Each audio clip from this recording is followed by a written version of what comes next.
दर्शक बंधु खबरटी बहुत मजादार रही कारण यह खबरटी हूँ प्रधान न्यूज ओडिशार गोटे खेल खबर आपन को नववर्षर हार्दिक हार्दिक अभिनंदन किंतु आपड़ी प्रथम थर चैनल को आसती निश्चित भाव में चैनल को सब्सक्राइब गोटे कर रखुन कारण ये चैनल को सब्सक्राइब कले आपन को एठारे ओडिशार देश विदेश विभिन्न खबर सहित खेल खबर भराभर मिल आपण ये खबरटी को संपूर्ण रूप देखा सहित ये वीडियोटी को लाइक कर दिंतु। हाँ आज्ञा विश्वकप जितवा नुहे भारत को हराइबा थाए चाप यह कहले उपअधिनायक विश्वकप न जितले भी चलो हेले इंडिया को हराइबा आमको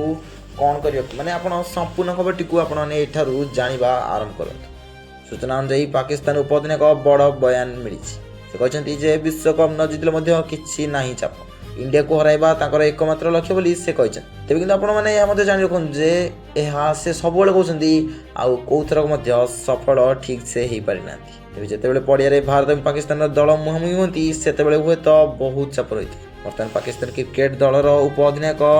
सादब खान भारत पाकिस्तान मैच उपर एक बड़ विवृत्ति देते से कहते जिते भारत और पाकिस्तान खेलाड़ी मैंने परस्पर सामने रही था से उभय दल खेलाड़ी चाप पड़ता है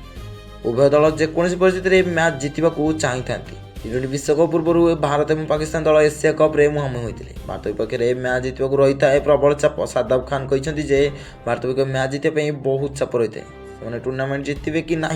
प्रशासक मैंने अधिक ध्यान दिखती नहीं मात्र से भारत विपक्ष जेकोसी उपाय जितवा चाहता एथिरे कौन संदेह नहीं जे भारत पाकिस्तान मैच समय उभय दल खेलाड़ी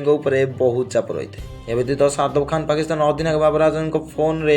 निजर प्रतिक्रिया देते वास्तव में बाबर आजम खराब स्थिति दे गति करते किंतु न्यूजीलैंड विपक्ष बाबर आजम एक चमत्कार इनिंग्स खेलते सादब खान कहते बाबर आजम एपरी जन खेलाड़ी जे सर्वदा रन स्कोर करते किंतु जिते से रन स्कोर करने सक्षम नुहति से बहुत चाप अनुभव करते।